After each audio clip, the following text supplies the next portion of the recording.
Security at some airports around the country is getting very tight, and it doesn't have to do with the passengers. Instead, it has to do with the people who do not get on the plane.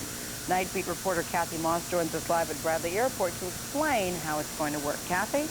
Well, Gayle, as a general rule, as you can imagine, airports, including Bradley, don't usually divulge security secrets. But today, some selected airports around the country beefed up those measures for matching passengers about to board a flight with their checked bags.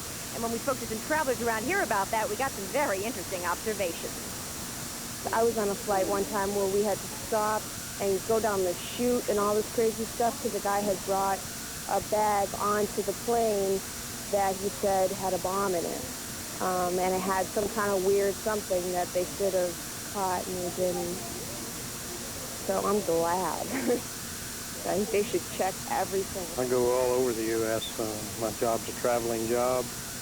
I don't see any effort to, like you mentioned, matching bags with people. Travelers we spoke to tonight had wide-ranging opinions on how well they thought airports, including Bradley, matched every checked bag with a passenger. How strict some airports really are in making sure if a suitcase goes on a flight, so does the person who checked it. Well, for the next 2 weeks, the nation's airlines will focus on that part of tighter security as a trial test. It involves airport personnel matching ticket stubs turned in at terminal gates with checked bags. With the security plan could come a possible snag for the passengers who might miss their connecting flight. Under the bag matching plan, airline officials do admit travelers are almost guaranteed not to have their bags sent on to their final destination. That's something Sharon Thrall of Enfield calls a huge inconvenience. For example, we took an earlier flight than we were supposed to take tonight, and I said, I'm not going if my bags aren't going to make it there. So they're not really very good about assuring you that your bags are getting to where you're going. Now, as it is here, when you check your bag at Bradley, curbside or inside, you still have to show a photo ID. Here at Bradley, though, airport officials won't specifically detail their plans. But be aware of this overall trend, as delays could result nationwide as a result. In fact, 1 out of every 79 ticket holders missed their flight, so that's where the snag could happen, that according to statistics. And this is, of course, all to make it safer for the flying public. Back to you, Gayle. All right, Kathy, so if you're flying, get there a little early. Every time. All right, thanks a lot. Now? Topping tonight's Health Beat, the long-time dream of doctors and scientists for artificial human blood may be coming true. An Illinois-based company says its blood substitute, which is called Hemocyst, is safe and effective. In testing, 40% of the people who got Hemocyst did not need a transfusion the next day, and 20% still didn't need transfusions even after a week. Also on the Health Beat tonight, doctors have been telling us for years that garlic can prevent some types of cancer, and now you can add onions to the list. Oh boy, doctors say both veggies will stimulate detoxifying enzymes in the liver, preventing cancer. Doctors say the natural doses are best, but if you're worried about bad breath, that's not a good thing. Pill supplements are also okay, they say. Tomorrow is National Anxiety Disorder Screening Day, and 36 locations around the state are offering free screenings. More than 23 million Americans suffer from an anxiety disorder every year, making it America's most common mental illness. To find out the closest screening site to you, you can call this toll-free number on your screen. It's 1-888-442-2022. And talk about anxiety, how about when you're driving to work? Stop-and-go traffic, detours, accidents, gridlock, foul driving conditions, all can start off anyone's day on the wrong foot. But as Health Beat reporter Heather Cabot now shows us in her special report, Rush Hour Stress, there are ways to make your drive time less stressful. We all know that rush hour can get on your nerves and under your skin, and thanks to our willing volunteer, we found out it also gets your heart rate up. But is there a way to control that? Well, many people we talk to say, yes, you can. I just think people get carried away tailgating, you know, making nasty gestures. I think people get a little too carried up in it. And that stress has an impact on our hearts, as we showed you with a volunteer who wore a heart monitor on her way to work. Commute nearly doubled her heart rate. When you're stressed out from driving, it definitely affects us. Which sometimes means that people around you bear the brunt of it. But social worker Betsy Lund says the way you approach that drive can ease your frustration.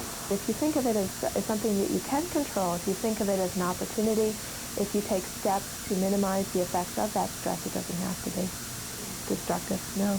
Dave Shacko looks at his commute from South Windsor to Hartford as time to be alone. I pretty much stay laid back because I feel it's the only time I can really relax in the car. People might want to use that time as just unstructured free time and to let your mind wander or let your subconscious work on a problem or be creative. But for those who need more structure, Lunt recommends using the time to catch up on work, returning phone calls, listening to a lecture or a book on tape, or the news.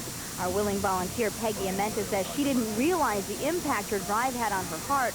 Now she says she'll make some changes. First of all, maybe not leave late for work. Try to be on time. Try not to put myself in a stressful situation. And probably just breathe, relax.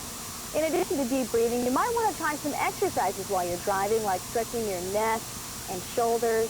It may not help you get there any faster, but at least it'll help relieve some of the tension while you're on the road. On the Health Beat, I'm Heather Cabot, Channel 3, Eyewitness News. And here's some more advice from the experts. They say you should try visualizing your destination or maybe someplace else you'd rather be other than in your car. But of course, don't let your mind wander too much. You need to pay attention to the road. Because I see myself on the beach and I'm really on I-91. Yeah, much different setting, yeah. That's right. Just ahead on Eyewitness News tonight. Big deals in Boston. Celtic Green takes on a whole new meaning tonight. Basketball coach Rick Pitino returns to the NBA and cashes in big time. And there's a giant bird with some giant ruffled feathers. Tonight, see why New England is safe. We'll have the story on Channel 3 Eyewitness News, Connecticut's news station.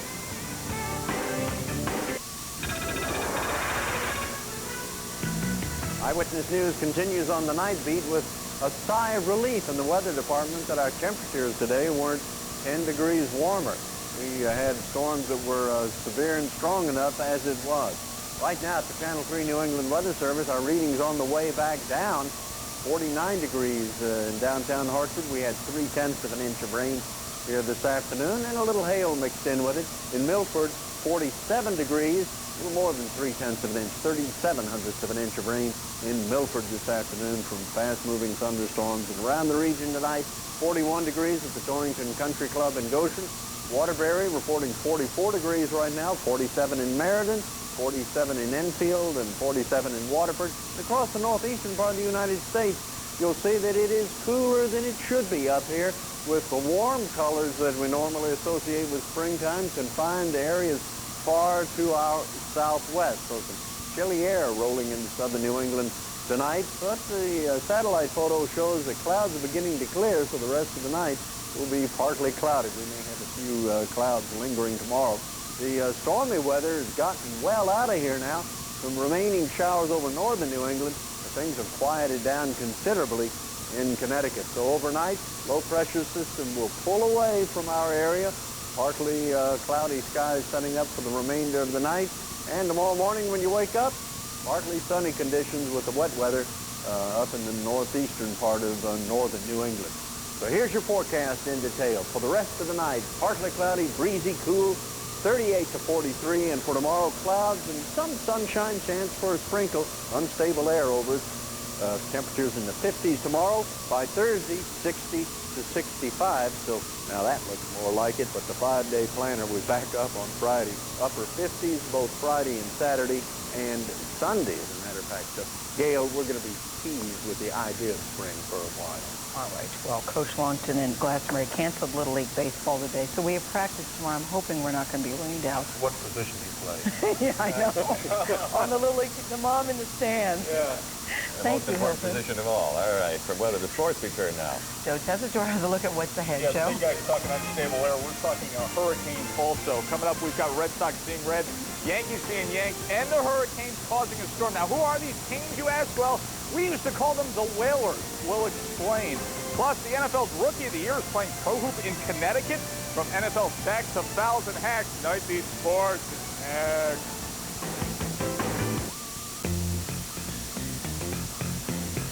We thought we'd do something different in this town. Start off by talking hockey and not of relocation politics. They call it the Stanley Cup playoffs. It's the Hudson River War. Game 3, Rangers hosting the Devils.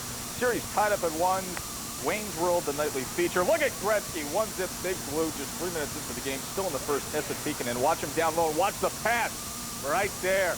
Quick 2-0 lead for the Rangers. They would hold on to it for good. Your final 3-2 on top of Jersey. Anaheim still early. And, of course, there was this little announcement making NHL news today. Hello, Peter. There is no doubt. Hartford Whalers will relocate to Raleigh, and we will be here to celebrate the new millennium in the new building. The only thing left before the Hartford Whalers becoming the Carolina Hurricanes for good is that little exit fee. Carmano says he'd stay in Hartford another year if it comes to that, and it has never appeared it would come to that, especially after listening to the governor, who wants everything to just be done with. Bottom line is that we will probably vote out an exit agreement this week. I told the Speaker that I wanted to conclude this by the end of the week, so there's some finality, and then we can move on with an AHL team or an IHL team and begin to plan the future for Hartford next year. All right, Rick Pitino made it official today. He is leaving the best winning job in college hoops Kentucky for the best paying job in the NBA, Boston. He will return to his Beantown roots for a reported 10-year, $70 million contract. Casey Jones, Dennis Johnson were fired. Also, Self GM Volk stepped down after 26 years. Here's the NBA scoreboard this evening. Michael Jordan, 34 points for Chicago over Atlanta. Utah, the Lakers are just underway. Hey, the most interesting pro hoop game of the night wasn't in the NBA. The kids came out to see this guy playing in Milford. It's Simeon Rice. He's the NFL's Defensive Player of the Year. The outside linebacker for Phoenix says he can play in the NBA, and he's getting his start with the USBL's Philadelphia team. He was playing against the Connecticut Skyhawks. Former UConn captain Kurt King and Kevin Ollie led the way for the Skyhawks. Connecticut won it 107-94, and that Red Sox mascot, Wally the Green Monster, he hasn't been bringing them any good luck lately. Tonight's streaks need to be broken.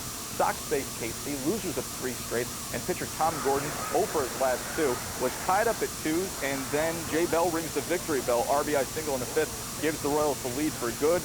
Then in the 9th, a little self-inflicted stupidity by the Sox, bases loaded. Why not walk him in? Sox lose at 7-2. Yankees win tonight 7-2 against Minnesota, and the Mets lose 12-11. What kind of a score is that for baseball? But they lose to Colorado. Yeah, real pitchers still out there. 34 hits in that game. Thanks, Joe. Before we leave you tonight, Cleveland is taking center stage in the world of rock and roll. Yeah, it's Hall of Fame induction time. We'll show you who made the cut on the newsreel coming up next. It's never too late to save a life. It's never too late to donate blood. Hi, I'm Terzi. Blood is a priceless gift. Science can't duplicate it. People just can't live without it. And blood depends upon people. Are you too old to donate blood? Absolutely not. It's your health that counts. If you're 17 years of age or more, weigh at least 110 pounds, and are in good health, you may be eligible. There is no upper age limit for giving blood. Call 1-800-GIVE-LIFE for an appointment. Here's your newsreel at the Rock and Roll Hall of Fame induction ceremonies. Jackson 5, Bee Gees, Joni Mitchell, Crosby, Stills and Nash, Parliament Funkadelic, Young Rascals, and Buffalo Springfield. Get in. And here's the latest on Clyde, that 450-pound ostrich. He's back home in Maine with his companion, Bonnie. Now, the owners say they're going to figure out another way to keep Clyde locked up so he won't get out again. Stay put, Clyde. Take it easy. She'll try to swim from Cuba to Florida in 42 hours straight next AJ.